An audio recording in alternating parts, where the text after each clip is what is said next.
Ça me touche particulièrement quand j'entends des parents, des proches qui vivent des moments difficiles à l'annonce d'un diagnostic. Alors, je suis de tout cœur avec vous, ça me touche profondément. Alors, donc, mieux vivre avec la culpabilité, est-ce que c'est possible? Bien, je l'espère, c'est ce qu'on va regarder. Alors là, je demande de lever la main ceux qui n'ont jamais ressenti de culpabilité. Il y a personne. Tu ne serais pas là. Ah! On ne serait pas là. Donc, on a fait un tour de table. Si on n'avait pas fait le tour de table, on aurait vu s'il y en avait qui avaient levé la main, mais je ne crois pas. Alors, pourquoi? Bien, parce que la culpabilité, on va partir du fait que c'est un sentiment normal. C'est normal dans la vie de ressentir de la culpabilité. Puis vous imaginez, si on n'en avait pas de culpabilité, bien, on serait un peu immoral et il y a fort à parier qu'on pourrait dire de nous qu'on est des psychopathes. Les psychopathes ne ressentent aucune culpabilité, c'est pour ça qu'ils ne peuvent pas se corriger. Alors, la culpabilité a quand même une utilité. Alors, même si la culpabilité, c'est un sentiment normal, vous pouvez apprendre à vivre avec d'une façon un peu plus agréable et d'être capable d'aller dans le sens de ce que de la valeur, dans le sens de vos besoins, dans le sens de ce qui compte pour vous. Parce que souvent, la culpabilité va nous empêcher de poser des actions qui sont bonnes pour nous. Alors, Joanne en témoignait, sa sœur, probablement qu'elle s'est gardée à la maison parce que c'était très difficile pour elle de s'en extraire. Joanne s'en est extrait, mais a vécu quand même de la culpabilité, mais ça ne l'a pas empêché d'aller dans le sens de ses besoins et ses valeurs. Alors, donc, c'est possible. Mais c'est lourd. Alors, la culpabilité, c'est quoi? Bien, c'est un discours intérieur qu'on se porte. C'est ma faute, je me sens coupable, je suis sans cœur, fautive, pas assez sympathique. Différentes choses qu'on peut se dire. Y a-t-il d'autres choses qu'on peut se dire qui n'est pas écrit? Êtes-vous d'accord que c'est un discours intérieur? C'est quelque chose qu'on se dit intérieurement et qui nous fait sentir, c'est très lourd, hein? Qui disait ça, c'est vous, Denise, tantôt qui avait dit c'est lourd, je pense. Alors, on le voit comment ça peut être lourd à porter, cette culpabilité. C'est ce que vous disiez tantôt. Dès petit, on apprend en pointant du doigt à nous faire sentir coupable aussi, à nous faire sentir mal quand on défie une règle ou une norme émise par quelqu'un d'autre. Oh. La culpabilité, c'est quoi en fait? C'est un sentiment qui se manifeste lorsque vous croyez avoir manqué à l'une de vos normes, vos valeurs ou vos principes. Immanquablement, quand on se sent coupable, c'est qu'on pense qu'on a manqué à un devoir. On pense qu'on a défié une norme familiale. Je vais pointer, je pense que j'ai un pointeur exprès pour ça. Une norme familiale, une norme culturelle. Chaque culture a ses normes et chaque famille a ses normes. Mais quand on manque à une norme qu'on nous a appris dans la prime enfance, ça soulève la culpabilité. Quand on n'est pas conforme à nos valeurs, hein, si j'ai une valeur personnelle d'altruisme et que la façon dont on m'a enseigné l'altruisme, c'est qu'il faut s'oublier au profit de l'autre, la journée où je ne m'oublierai pas pour l'autre, je vais me sentir coupable parce que je vais avoir manqué à une valeur qui m'a été inculquée, à une norme et à un principe. Est-ce que ça fait sens pour vous quand je dis ça? Comme parents, on en a plein de normes parce qu'on a été éduqués dans une société où on nous apprend que parents, ça fait X, Y, Z. Et à partir du moment où on ne le fait pas, ou un enfant par rapport à un parent, c'est là que la culpabilité émerge. Est-ce que ça fait sens? Bonsoir, madame. Je suis là à travailler avec OK. Bonsoir. Alors, la culpabilité, c'est se sentir coupable, c'est se sentir insatisfait de soi, de juger son propre comportement, de le trouver inacceptable à ses propres yeux parce que, toujours, il ne correspond pas aux valeurs ou à la conscience qu'on nous a dictées. Donc, c'est vraiment une question de normes, de valeurs, et dès qu'on déroge de quelque chose qu'on a appris dans notre petite enfance, eh bien, la culpabilité émerge. C'est pas moi qui le dis, c'est programme coup de main en plus. C'est la première fois que mes lunettes s'en viennent comme ça. Bon. Le sentiment de culpabilité vient de l'impression d'avoir commis une faute, de ne pas avoir agi dans le sens de nos attentes ou de celles des autres. Hein? Alors, vous disiez tantôt, Roberto, hein, votre prénom? Antonio. Je vais débattre tout le monde toute la journée. Antonio. Alors, vous le disiez, hein, on pense qu'on a fait une faute. Est-ce que j'ai bien agi, pas bien agi? J'ai-tu fait assez, pas assez? Donc, cette impression d'avoir commis une faute qui fait que si l'autre n'est pas bien, c'est à cause de nous. Si l'autre ne va pas mieux, c'est à cause de nous. Qu'on soit parent, qu'on soit un frère, qu'on soit une sœur, qu'on soit un membre de l'entourage, dès que l'autre ne va pas bien, le premier mouvement d'autocritique dont vous parliez tantôt, c'est celui de se dire « mais qu'est-ce que j'ai fait ou qu'est-ce que je n'ai pas assez fait? Hein? » Donc, ce mouvement-là intérieur qui amène la culpabilité. Le sentiment de culpabilité résulte aussi d'une situation où une personne subit des reproches de son entourage. Hein? Tantôt, on avait le doigt qui pointe. Alors, ça se peut que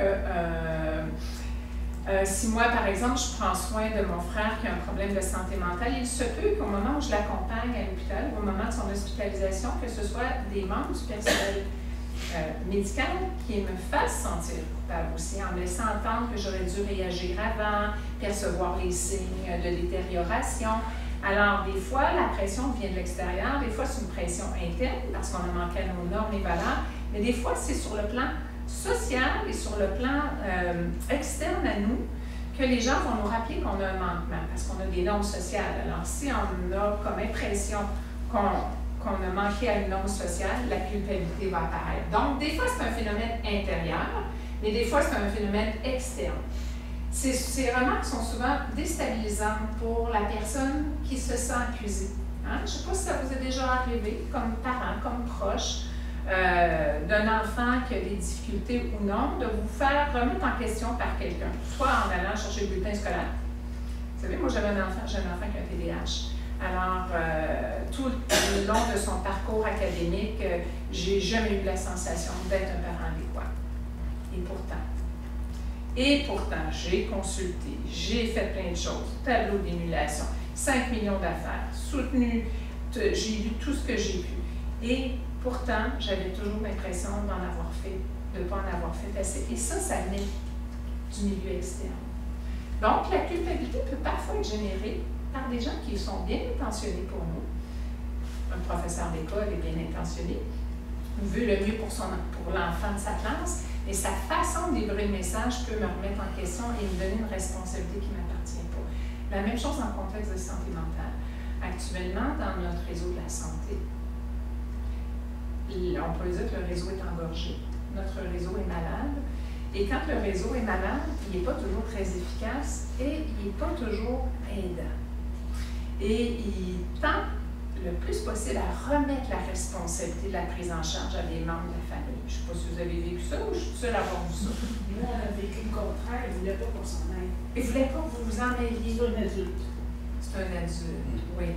Alors là, des fois, on a un paradoxe. On ne veut pas nous donner d'informations parce que c'est un adulte et c'est confidentiel, mais on veut quand même que vous preniez la charge de la responsabilité. Fait que vous vous retrouvez en plein paradoxe. Moi, je ne me suis pas laissé faire. Non. J'ai insisté. Puis est-ce que vous l'avez eu? Vous avez eu l'information nécessaire. Ça, c'est très bien. C'est facile. Non, c'est certainement pas facile. Donc, il y aura toujours quelqu'un en cours de parcours qui, à un moment donné, par des commentaires qui ne veulent pas nécessairement malveillants, vous fera sentir coupable ou inadéquat dans votre rôle. Et des fois, ce sera votre propre pression interne parce que vous manquez à vos normes et vos valeurs qui va vous faire vivre la culpabilité. Ça va jusqu'à maintenant? Vous êtes sage? La culpabilité, c'est également un sentiment ressenti quand on n'assume pas bien nos choix. Alors, moi, je travaille avec des gens principalement qui accompagnent des gens qui ont la maladie d'Alzheimer et ils ont des choix à faire quant à l'hébergement, parfois, ou l'hospitalisation. Et quand ils posent une action qu'ils n'assument pas bien, ils se sentent coupables. Des fois, ils vont décider de placer la personne aînée parce que la pression sociale est tellement grande, mais ils ne sont pas conformes à leurs valeurs à eux. Alors, ils vont poser quand même le geste d'aller en hébergement. Ça peut être la même chose avec une P38 ou une ordonnance de cours. Ou si on n'est pas confortable et qu'on le fait parce qu'il y a une pression, puis qu'on est à contre-courant, ça va générer ça aussi de la culpabilité parce qu'on ne sera pas en accord avec nos choix fondamentaux. Est-ce que ça va? Alors, on va voir à ce moment-là la colère contre la personne qui nous place dans une situation où on doit prendre des décisions. Ça peut être l'intervenant social, ça peut être le conseiller de l'association, ça peut être notre conjoint et notre conjointe, mais la personne qui nous met une pression, qui fait en sorte qu'on va prendre une décision à l'encontre de nous, ça va générer de la colère, ça va être difficile à vivre, et on va le faire souvent par crainte d'être jugé ou par peur de décevoir les autres. C'est pas un choix très assumé. Donc, les choix pas bien assumés sont aussi des choix qui génèrent de la culpabilité. Ça va? Donc, je reviens à ce choix. Il est donc nécessaire d'assumer vos choix, vos actions. Vous devez prendre conscience des raisons qui vous poussent à agir. Est-ce que c'est une pression de l'autre? Est-ce que c'est un choix légitime? Et là, moduler votre choix en fonction de ce que vous voulez réellement pour être en mesure de mieux assumer. Vous devez vous assurer que vos choix sont conformes à vos propres valeurs et vos propres souhaits. Il n'y a personne d'autre que vous qui peut faire ça. Hein? Il y a beaucoup de gens qui vont essayer de vous conseiller, qui parfois vont mettre de la pression. Des fois, c'est les intervenants eux-mêmes ou les conseillers qui, parce qu'ils pensent que ça va être bon pour vous, peuvent mettre de la pression. Moi, je donne toujours le même exemple. J'ai une proche aidante qui prend soin de son mari qui est atteint de la maladie Alzheimer au dernier stade de la maladie. Ça veut dire au lève personne, ça veut dire gaver, ça veut dire que la personne ne fait plus rien par elle-même, elle est presque en état là, végétatif. Cette dame-là présente elle-même des problèmes de santé et présente des problèmes cardiaques qui fait qu'elle ne peut pas prendre d'antidépresseurs et a des symptômes de dépression importants. Vous imaginez, nous, les intervenants autour, on veut son bien, on veut le bien de son conjoint, donc on met beaucoup de pression pour que cette dame-là héberge son conjoint. Hein, c'est une dame qui vient du Maghreb et au Maghreb, on garde nos proches jusqu'à la fin. L'hébergement, c'est quelque chose de très contre-valent, très contre-culturel. Alors, dans le but de la soutenir et d'éviter qu'elle pique du nez parce qu'elle a 2 adolescents à prendre soin aussi, on lui parle beaucoup d'hébergement, on l'incite, on lui donne le soutien nécessaire. Donc, tout qu'on le fait, c'était pas conforme à ses choix, mais elle a posé une action qui allait dans le sens de ce qu'on lui demandait. Elle a hébergé son conjoint. 2 jours. C'est la première fois que j'ai vu ça dans ma carrière. Après 2 jours, elle est sortie d'hébergement, puis elle m'a téléphoné le matin en me disant « Hélène, j'aimerais ça que tu appelles tout le monde pour que personne m'appelle pour me dire de retourner au centre. » Quelle leçon! Quelle leçon d'humilité pour une intervenante.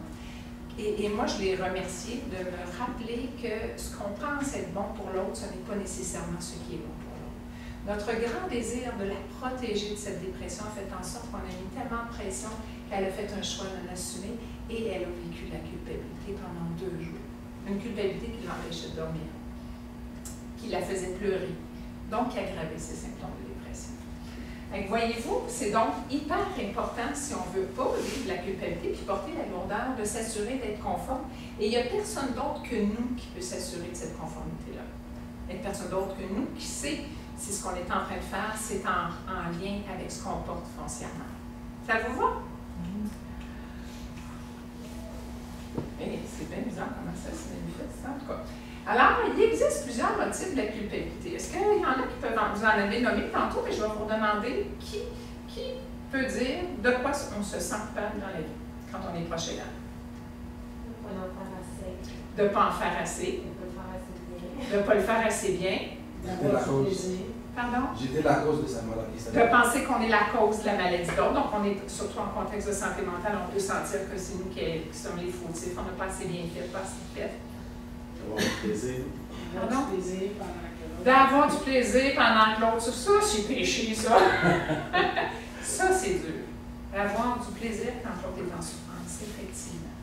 De demander de l'aide aux autres aussi. Pardon? Quand on demande de l'aide aux autres, oui. Parce que l'on n'en peut plus, on s'en fait. Se sentir. On pense de surcharger les autres. Donc, on se sent capable de formuler des demandes aussi. Et de décharger une partie de notre rôle sur quelqu'un d'autre. Alors, vous les avez dit. Alors, on se sent coupable de ne pas avoir eu la bonne attitude avec la personne et des fois d'avoir ressenti intérieurement de l'irritabilité, de l'agressivité ou de l'impatience. Y a-t-il juste moi qui ai déjà ressenti ça par rapport à quelqu'un? C'est plutôt de savoir quoi on devrait faire. Et on voudrait savoir, hein? Oui, on voudrait que le psychiatre, le travailleur social, le psychologue, l'ergo. On cherche, on On cherche, puis on ne trouve pas. Donc, on se sent coupable de ne pas toujours avoir la bonne attitude. Parce qu'à ce que je connaisse, quand on est proche aidant, on devient par moments dépassé par la situation. On ne sait plus quoi faire et ça nous amène dans nos retranchements et ça nous amène parfois de l'irritabilité, de l'agressivité, de l'impatience à l'égard de la personne qu'on aime, qu'on veut aider, et là, ça double notre culpabilité. Ça se peut-tu? Ça se peut. La culpabilité d'être impuissant face à la maladie. Hein? Je ne peux pas changer son handicap, je ne peux pas changer son diagnostic, Je ne peux pas y apporter plus de services que ça, mais je me sens impuissant face à cette maladie-là qui vient envahir notre vie tout d'un coup. Pendant plusieurs années. Hein? On sent coupable de devoir recourir aux services extérieurs, donc on sent que ce soit du service formel ou informel, on va dire qu'on aille demander à des membres de la famille, à des amis de nous aider, ou les ressources publiques, ça génère un sentiment de culpabilité, comme si on manquait à notre devoir. Manquer à notre devoir, c'est une norme en passant. On a été formés, nous, dans notre société, je ne sais pas dans les autres, puisque je vis au Québec, on a été formés que quand on est parent, ben, on est parent de façon inconditionnelle. Hein? On aime, même s'ils nous font enrager, même s'ils nous font souffrir. Et si, à un moment donné, on sent un peu d'irritation, qui pourrait laisser entendre qu'on aime moins cette partie-là de notre proche, on a un manquement à nos normes et ça génère la culpabilité. Fait que vous en avez dit plus que ça, mais je les ai mis en 3 grandes catégories. Ça fait-tu du sens pour vous? Est-ce que vous vous retrouvez là-dedans? Il y a encore la culpabilité imposée sur nous comme parents. Par le patient, oui. Il joue sur cette culpabilité. Oui. Il manipule beaucoup de fois parce que... Oui. C'est ça. La personne atteinte, vous voulez dire, oui, Stéphane, fait vivre la culpabilité? Non. Non? Le patient, parfois, impose chez ses parents la culpabilité. Comment il fait ça? Comme si, parfois, j'ai je vais un client qui dit que une mère, il m'a dit que son fils lui a dit, mais comment tu vas jouer à hockey? Moi, je suis malade. Moi, je suis malade. Et après, parfois, le TPL, toujours il culpabilise l'environnement. Oui. C'est un peu ce que Martin, sa conjointe, disait tantôt. On se sent coupable d'avoir du plaisir. Il est en souffrance, il est à l'hôpital, puis on va au théâtre. Comme s'il y avait quelque chose d'inadéquat là-dedans. On manque à une norme et à une valeur, on serait supposé souffrir en même temps que lui. Hein? Alors, c'est ça qu'on a intégré. Est-ce que c'est ça la réalité? Non. Mais on a intégré que si l'autre souffre, ben, il faut être dans la souffrance aussi. Alors, moi, quand je vous dis, je travaille avec des proches aidants qui vivent avec des gens qui ont des maladies neurocognitives comme l'Alzheimer. Ils ne peuvent pas partir en voyage pendant qu'ils mettent quelqu'un en hébergement. Comment se sentir heureux d'aller en voyage quand l'autre s'en va 3 semaines dans un CHSLD? Hein? La culpabilité émerge. Et des fois, la personne qui va être hébergée va blâmer son proche de prendre des vacances. Hein? Tu t'en vas te reposer dans le sud, puis moi, ben, je vais être à l'hôpital. Hein? Donc oui, la culpabilité peut émerger de l'extérieur aussi. Et des fois, ça touche nos normes, puis ça nous fait douter de nous-mêmes. Et là, la culpabilité émerge. Merci, Moustapha. Alors, je vous parle de la spirale de la culpabilité parce que ça, c'est intéressant, les conseillers qui puissent récupérer ça, puis travailler avec ça.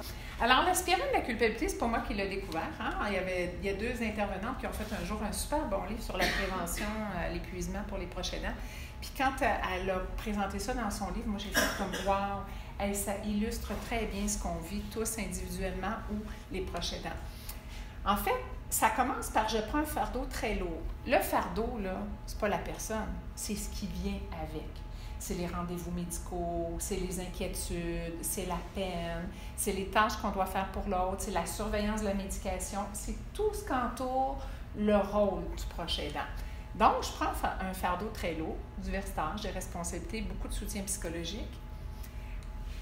Et là, si je dépasse mes limites, parce que Dieu sait qu'on les dépasse, nos limites. Hein? Avez-vous déjà remarqué ça? On va au bout de ce qu'on est capable. Et quand on dépasse nos limites, on se sent agressif, parfois irritable et impatient. Des fois, on le manifeste, mais des fois, on le porte juste à l'intérieur de nous. Puis là, on n'est pas content, nous, de ressentir de la culpabilité par rapport à quelqu'un de si vulnérable. De l'irritabilité, fait que ça nous génère de la culpabilité. Et comme, je disais, comme l'agressivité est dirigée vers quelqu'un qui nous sent vulnérable, bien, on se sent coupable. Quand on se sent coupable, qu'est-ce qu'on fait? On ne se sent pas bien, hein? Et pour essayer de se sentir mieux, bien, on en fait plus. Comme pour mettre le compteur à 0. Moi, je l'appelle comme ça. Je dis, on met le compteur au neutre. Hein? On veut remettre le compteur à 0 puis se rattraper. Fait qu'on en fait plus pour se soulager de notre sentiment de culpabilité. Si on en fait plus, on alourdit le fardeau. Quand le fardeau devient lourd, on dépasse nos limites. Quand on dépasse nos limites puis qu'on a ressenti de l'agressivité, bien, on ne se sent pas bien, on se sent coupable. Pour se soulager de notre culpabilité, on en fait plus, on surprotège. Et quand on surprotège, et voyez le cercle qui tourne. Ça, c'est le cycle de la culpabilité. Alors, on a à se demander, quand on regarde ça, si on se reconnaît là-dedans, où est-ce qu'il est mon pouvoir d'action? Où est-ce que je peux agir dans la roue pour l'arrêter de tourner? Et donc, la première étape, c'est reconnaître qu'on est dans un sentiment de culpabilité, puis reconnaître que c'est un sentiment normal, que tout le monde vit. Moi, je n'ai pas rencontré un proche aidant qui a jamais vécu la culpabilité. Ça ne m'est jamais arrivé. S'il y avait eu quelqu'un qui avait levé la main ce soir, j'aurais été super contente, j'aurais fait une étude là-dessus. Mais j'ai jamais vu ça. Alors, on prend conscience et on prend aussi conscience de notre mécanisme. On prend conscience que quand on se sent coupable, pour se libérer de la culpabilité, parce qu'on n'aime pas ce sentiment-là, qu'on en fait plus. Et quand on en fait plus, on s'aggrave et on aggrave la chose. Donc, on peut, ou ici, apprendre à déléguer des tâches, ou aller chercher un soutien personnel au niveau de la relation affective pour se sentir moins coupable et pour mieux composer avec notre sentiment normal d'irritabilité, d'agressivité. Là, pour avoir accompagné plusieurs proches aidants, avant d'interroger les normes, les valeurs, les croyances qui sont heurtées par mes gestes, j'ai d'abord à reconnaître que je suis dans un cycle, donc que je vis de la culpabilité, reconnaître que c'est une culpabilité normale, donc je ne suis pas un extraterrestre, je ne suis pas quelqu'un de farfelu, je ne suis pas quelqu'un de malhabile, je suis quelqu'un de normal qui vit de la culpabilité parce qu'il est dans un rôle qui est très, très lourd. Et là, de regarder qu'est-ce que je peux déléguer pour diminuer mon fardeau lourd. Est-ce que je peux aller consulter? Est-ce que je peux demander à quelqu'un d'autre de prendre certaines tâches par rapport à la personne que j'accompagne? Mais regardez où je peux délester un peu du contenu de mon fardeau. En santé mentale, le fardeau le plus lourd, c'est le fardeau psychologique. C'est le fardeau de soutien qui est plus lourd. On fait souvent moins de tâches que dans les maladies physiques pour la personne, mais on porte la lourdeur de la maladie, puis on porte l'inquiétude de la crise, puis on porte l'inquiétude de « il va-tu prendre ou pas sa médication ». D'un coup, comme on est, il se met à les bains, puis qu'elle lâche, bien, ça va recommencer et on n'a pas beaucoup de pouvoir. Donc, on peut délester une partie du fardeau. On peut apprendre aussi, avec de l'aide, à se sentir moins coupable quand ces émotions-là sont présentes. Parce que l'agressivité, l'impatience et l'irritabilité devant une personne atteinte, quand on est un proche, c'est un sentiment normal. C'est impossible de ne pas ressentir ça à un moment donné. C'est impossible de ne pas être irrité par rapport à l'autre, par rapport à ses symptômes, ou par rapport à le désordre que ça amène dans notre vie. Impossible. Donc, on peut aussi avoir de l'aide. Il y a des conseillers pour ça dans les associations, pour nous apprendre à mieux naviguer avec ces émotions-là. On peut aussi se rendre compte du mécanisme puis décider de ne pas en faire plus et de rester avec sa culpabilité. Alors moi, je dis souvent, la culpabilité, on veut la fuir. Ça ici, c'est un mécanisme de fuite. C'est un mécanisme pour enrayer la culpabilité. Mais est-ce que vous pensez que ça rend service d'en faire plus? Ça aggrave. Donc, peut-être qu'il faut apprendre à vivre au quotidien en sachant que la culpabilité va vivre avec nous. On va regarder ça un petit peu plus tard. Est-ce que ça vous parle, la spirale de la culpabilité? Alors, en intervention, c'est super intéressant. Regardez, moi, dans mes groupes, je fais des groupes pour les proches aidants, puis dans mes groupes, il y a 2 rencontres qui portent sur le sentiment de culpabilité où on apprend à naviguer avec et à mieux composer. Et tout le monde me demande de donner papier, la spirale, puis la colle sur leur frigo pour se rappeler où ils sont. Puis se rappeler qu'il ne faut pas aller ici, parce qu'ici, ça aggrave. Donc, comme on peut apprendre à être plus tolérant envers soi-même, même si la culpabilité est présente. On se donne quelques indices qu'on pourrait reconnaître quand on se sent coupable. Alors, se sentir coupable, comment on sait ce qu'on se sent coupable? Parce que imaginez-vous que des fois, on ne le sait pas qu'on se sent coupable et on se sent coupable. Étonnamment, on porte la sensation, mais on ne sait pas qu'on est dans une posture de culpabilité. Quand on se blâme intérieurement, généralement, on se sent coupable. Quand on se remet en question, Madame le disait tantôt, quand on a beaucoup d'autocritique, on se remet beaucoup en question, souvent c'est un indicateur de culpabilité. Quand on prend les problèmes des autres, c'est souvent un indice de culpabilité. Quand on se dit « j'aurais dû faire ça », j'aurais dû faire ça, il ne serait pas arrivé à la faire, il ne serait pas allé à l'hôpital. Si je n'étais pas sortie, j'aurais dû pas sortir, comme ça j'aurais pu voir qu'il était en crise. Surtout si on revient et qu'il est en crise, après d'aller au cinéma puis avoir eu du plaisir, et Moses, j'aurais pas dû. J'ai pas le choix.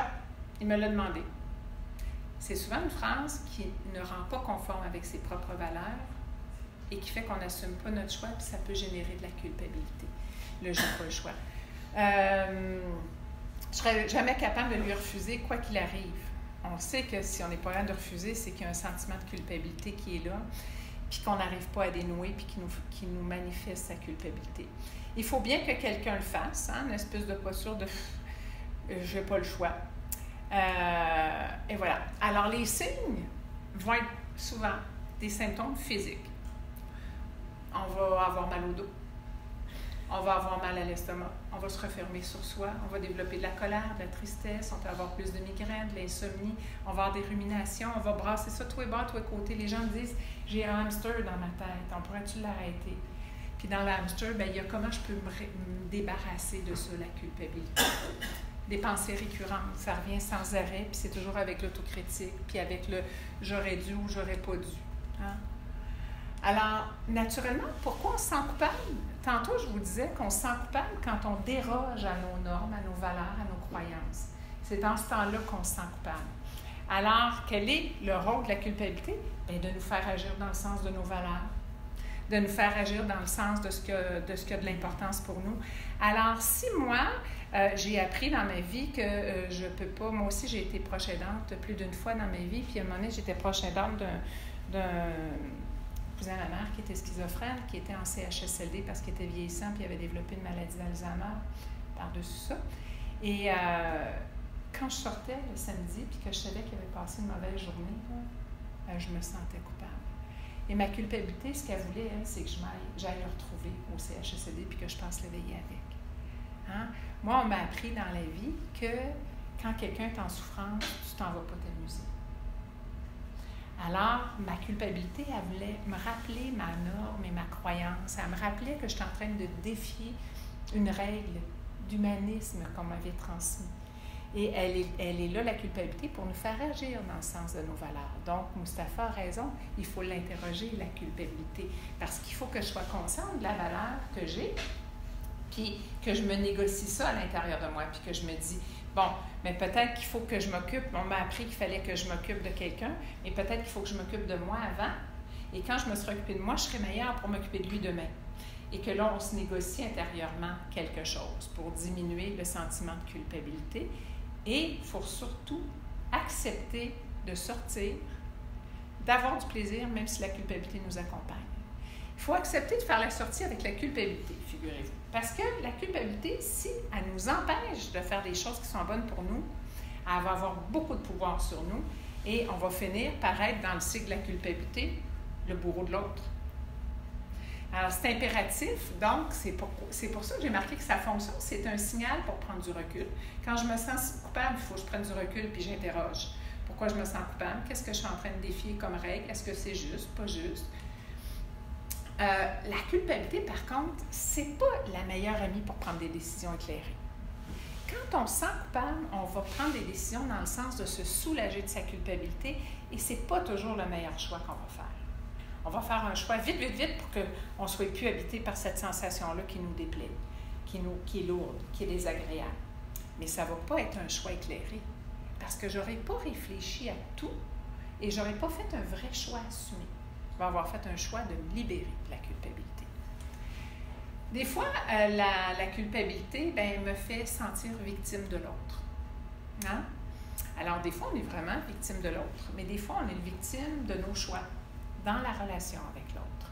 Mais la culpabilité nous amène parfois dans la victimisation, puis il n'y a personne qui est bien dans la victimisation. Se sentir victime de l'autre, là, ça ne donne pas bien de plaisir dans la vie. Est-ce que ça va pour ça? Alors, prendre du recul face à un sentiment de culpabilité, comment est-ce qu'on fait ça? As-tu quelqu'un qui a une idée comment est-ce qu'on fait ça? Alors, on va vous en donner quelques petites affaires. Donc, d'abord, la culpabilité, elle a pour fonction de nous faire agir, tantôt, je disais, dans le sens de nos valeurs, les valeurs transmises et les valeurs acquises, les valeurs qu'on développe dans notre société, dans notre famille depuis belle lurette. Par contre, ça peut être bénéfique, la culpabilité, parce que je le disais tantôt, ceux qui n'ont pas de culpabilité sont psychopathes. Fait qu'on en veut quand même, la culpabilité.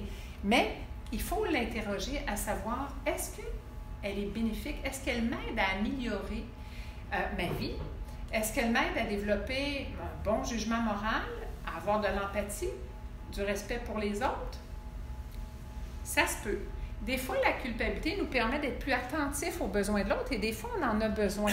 Joanne disait, j'ai partagé à l'autre. Donc, l'autre a dû se sentir un peu dérangé par cette culpabilité-là, peut-être un peu coupable de t'avoir fait sentir coupable et ça lui a permis de réajuster son comportement. Donc, la culpabilité, c'est pas inutile. C'est inutile quand? C'est quand elle devient dévastatrice, quand elle nous torture l'esprit, puis quand elle nous empêche d'avancer dans ce qui est important pour nous. C'est ça que quelqu'un disait tantôt, c'est lourd. C'est lourd quand c'est ça. Quand la culpabilité devient dévastatrice. Un jour, j'ai une cliente à qui je demande, vous vous sentez coupable? Elle me dit oui, je me sens coupable. Puis là, elle me dit de quoi elle se sent coupable? Puis je lui demande, à combien la culpabilité vous habite? Elle me dit à 200 %. Aïe, aïe. Pensez-vous qu'elle pouvait poser des actions qui l'aidaient dans la vie? Non. Parce qu'elle travaillait tellement fort à enrayer le sentiment de culpabilité. Donc, il n'y avait pas d'espace pour le plaisir. Il n'y avait pas d'espace pour la remise en question. Il n'y avait pas d'espace pour rien. Elle était totalisée à 200 % par la culpabilité. À se libérer. Mais, parce qu'on a fait un travail sur les émotions, mais aussi parce qu'elle a accepté que la culpabilité fasse partie de sa vie, mais on a tenté de diminuer que ce ne soit pas à 200 %. Donc, quand la culpabilité devient dévastatrice, qu'elle nous torture l'esprit, puis qu'elle nous empêche d'avancer, c'est là où on doit faire un travail dessus. Autrement, sinon, elle est utile. Si elle nous permet de se réajuster, de moduler nos relations avec les autres, elle nous sert à quelque chose. Pourquoi prendre du recul face au sentiment de culpabilité? On doit se le demander. On doit se demander qu'est-ce qui provoque chez moi ce sentiment de culpabilité. Il faut absolument s'interroger avant de savoir si c'est juste ou pas de se sentir coupable. Mais s'interroger à qu'est-ce qui m'amène dans la culpabilité.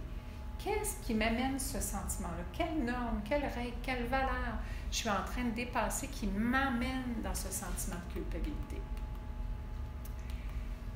Il faut se demander jusqu'à quel point ça nous appartient. Donc, ce que tu disais tantôt, qu'est-ce qui revient à l'autre, qu'est-ce qui me revient? Que l'autre a été malheureux toute la soirée pendant que je suis allée au cinéma, c'est-tu mon problème ou son problème? Qu'est-ce qui m'appartient dans le bonheur de l'autre et qu'est-ce qui lui appartient? Hein? Et c'est vrai quand on accompagne quelqu'un qui a un problème de santé mentale parce que parfois on le perçoit très, très vulnérable puis on ne perçoit pas les forces qu'il y a à l'intérieur et les choix qu'ils font à travers la maladie. Parce qu'ils font des choix aussi. Quand ils cessent de se médicamenter, c'est un choix qu'ils font. Alors, est-ce qu'on doit toujours être le responsable de leur choix? Qu'est-ce qui m'appartient vraiment? C'est une question qu'on doit se poser quand on se sent coupable. On doit se dire, je suis responsable des gestes que je pose, mais pas des sentiments des autres et de leurs réactions. Donc, on a à se demander, est-ce que je suis responsable des sentiments des autres? La réponse est non. On n'est pas responsable de personne. Alors, l'autre a-t-il également sa part de responsabilité? C'est ça qu'on doit se demander. On doit départager ce qui est à nous et ce qui est à l'autre. Ce qui appartient au réseau de la santé, ce qui appartient à nous comme proche aidant. C'est pas vrai que comme proche aidant, tout nous appartient. Une journée dans une conférence, j'apprenais aux proches aidants qu'actuellement au Québec, 90 % de l'offre de service qui est donnée à des gens en maintien à domicile est offerte par des proches. Ça veut dire qu'il y a juste 10 % qui est offert par l'État. Alors, ne demandons-nous pas si le fardeau est lourd. On peut le savoir. 90 % de l'offre de service est offerte par des proches aidants. Alors, on doit se demander, l'autre a-t-il sa part de responsabilité? Alors, vous savez, quand je vais à domicile, moi, chez des gens ou dans la diade où il y a une personne qui est atteinte de la maladie, puis il y a un proche aidant, puis que là, on doit parler d'hébergement temporaire ou de services à accepter à la maison, moi, je dis toujours à la personne atteinte, ton proche te soutient, t'aide, toi, ta contribution à ton maintien à domicile, dans le contexte du maintien à domicile, c'est d'accepter les services. Contraignant ou pas.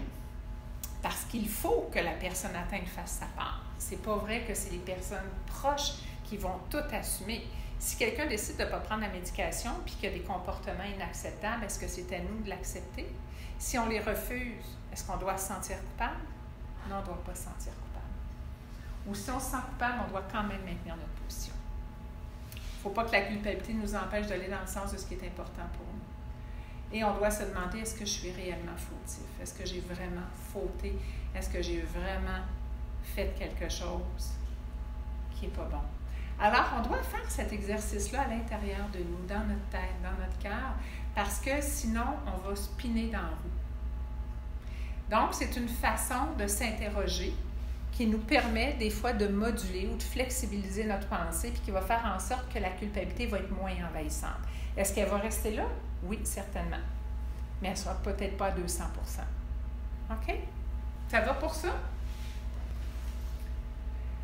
Il faut aussi apprendre à mettre des limites et à dire non. Bien, imaginez-vous, moi, vous apprendre ça. Il faut apprendre à mettre des limites et à dire non. Ouais. La culpabilité, elle nous empêche souvent de ça.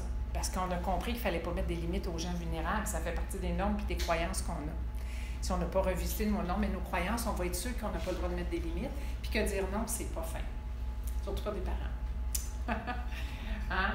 C'est comme si on n'avait pas le droit. Donc, il faut revisiter ça. Suite à des demandes déraisonnables, plusieurs aidants sont incapables de dire non. Certains appellent ça « avoir le cœur sur la main ». C'est très valorisé dans les groupes de proches aidants d'en faire beaucoup pour la personne atteinte. Et moi, je dis toujours qu'il faut moduler ça parce qu'on n'a pas à faire de l'héroïsme. Alors, certains appellent ça « avoir le cœur sur la main ».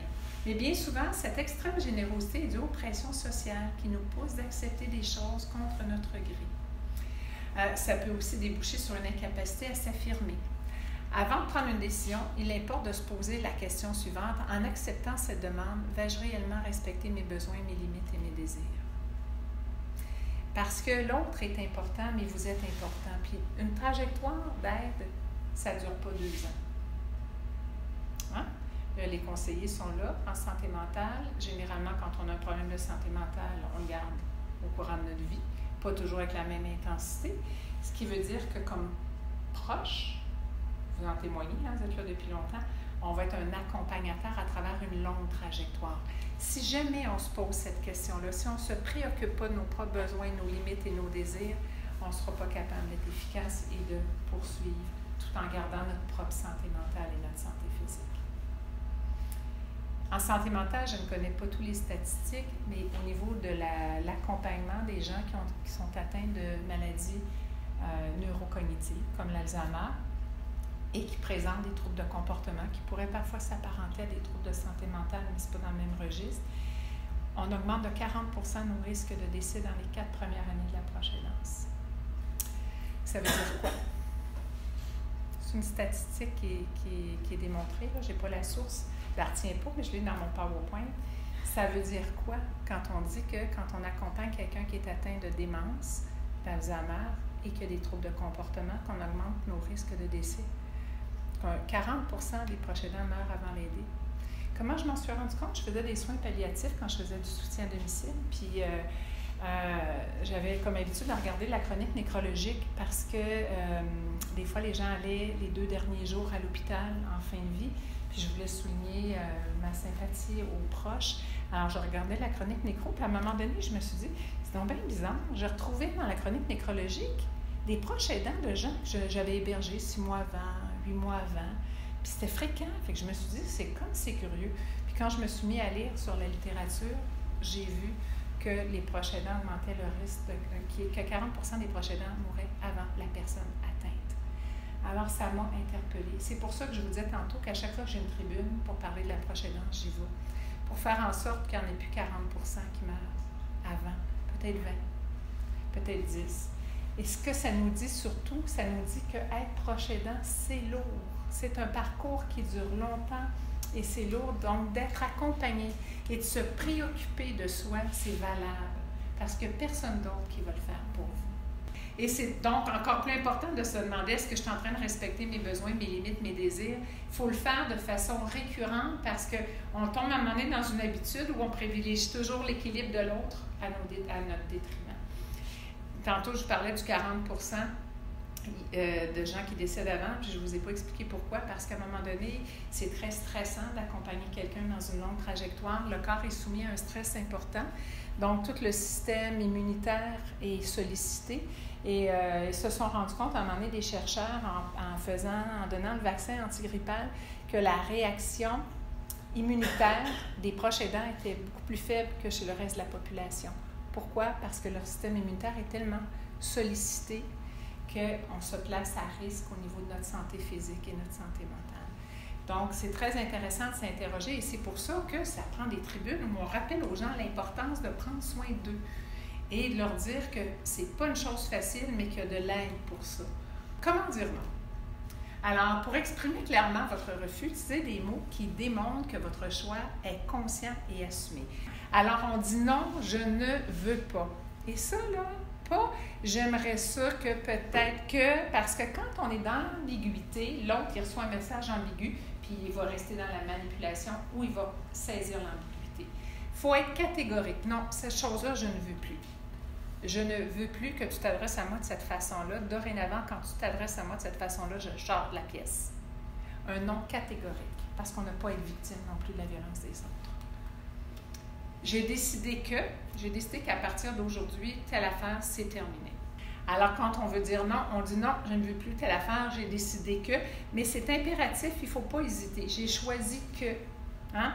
J'ai choisi que ma vie, là, il y aurait quand même du plaisir, même si toi, tu es malade. Et je vais t'aider, mais je vais quand même m'occuper de moi à travers ça, sans impératif. Alors, voilà comment on dit non. Et voilà comment c'est important de le faire. Attention, si vous dites non, ce n'est pas nécessairement de fournir à votre interlocuteur les raisons de votre refus.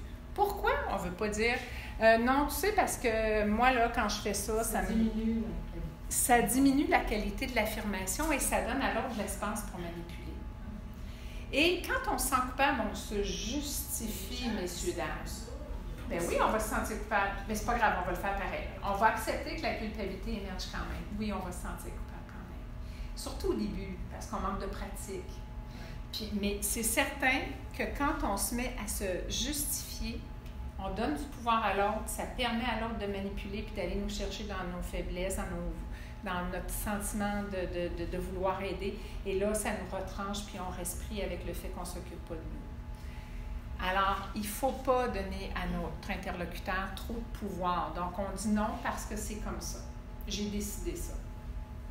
Moi, je fais pratiquer ça dans mon bureau de consultation, gens qui ont de la difficulté à s'affirmer. Puis, ça prend un temps avant d'être à l'aise. Il faut accepter au départ d'être maladroit. Puis après ça, on n'est plus adroit, mais la culpabilité peut quand même rester présente. Alors, ça donne sinon des armes pour négocier, puis ça traduirait tout le malaise qu'on a de dire non, puis on va être rattrapé sur notre malaise.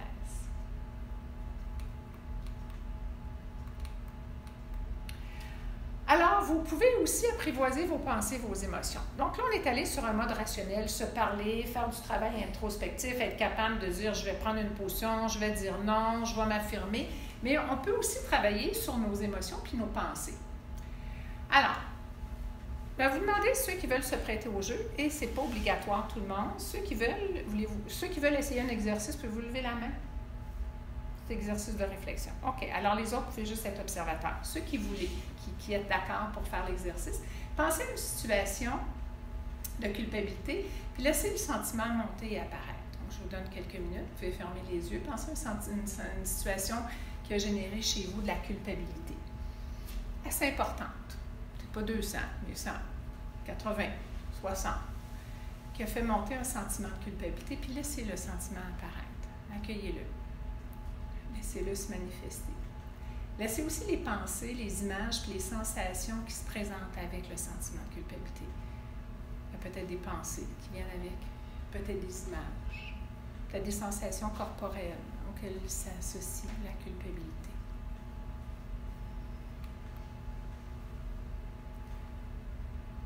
Dites-vous maintenant, tiens, je suis en train de penser que je suis coupable. Tiens, je suis en train de penser que telle situation m'a fait vivre de la culpabilité. Je suis en train de penser que je suis coupable. Dites maintenant, je remarque que je suis en train de penser que je suis coupable. Je remarque que je suis en train de penser que je suis coupable. Observez ce qui se passe.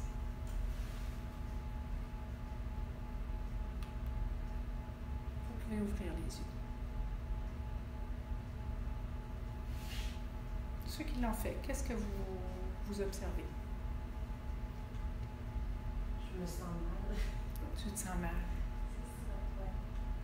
Quand je me confirme, que j'entretiens des pensées qui vont dans le sens de dire, ben oui, c'est vraiment moi la coupable, ça m'entretient un sentiment. OK.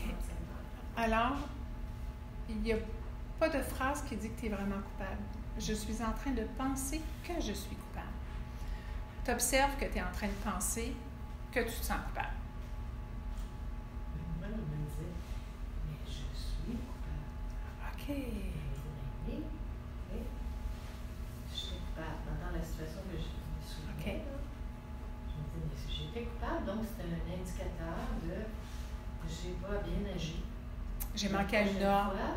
Je jamais refait cet acte-là. Intéressant. J'ai été coupable.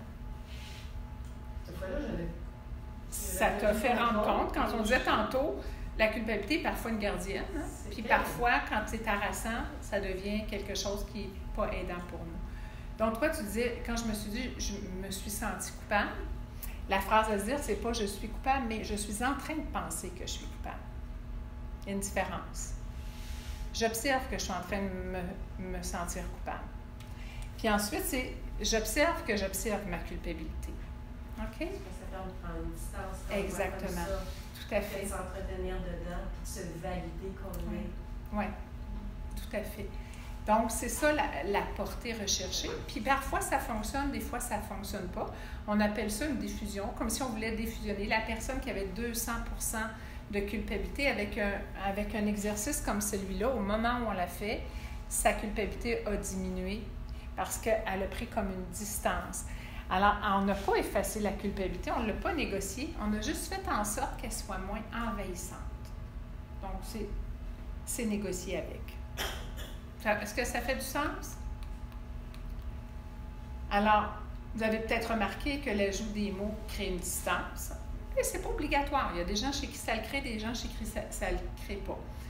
Comme si vous aviez pu prendre du recul sans toutefois chercher à lutter contre le sentiment. Donc, on ne se bat pas contre le sentiment de culpabilité. On l'accueille, on l'observe, puis on observe qu'on est en train de penser que c'est ça qui se passe à l'intérieur de nous. Puis ensuite, on est en train d'observer que probablement qu'on observe ça aussi. Alors, ça donne un effet de distance qui fait qu'on ne devient plus envahi nécessairement par la culpabilité. Ça va? Mustapha? Vous devez prendre conscience que la première personne dont vous êtes responsable, c'est d'abord vous. Et s'il y a une chose à retenir, c'est celle-là que j'aimerais. Les autres aussi, si vous pouvez, mais il paraît qu'on retient 10% à peu près de ce qu'on informe. Alors, vous êtes d'abord la personne d'importance et en prenant soin de vous, vous allez être capable de mieux accompagner à travers le parcours. Merci.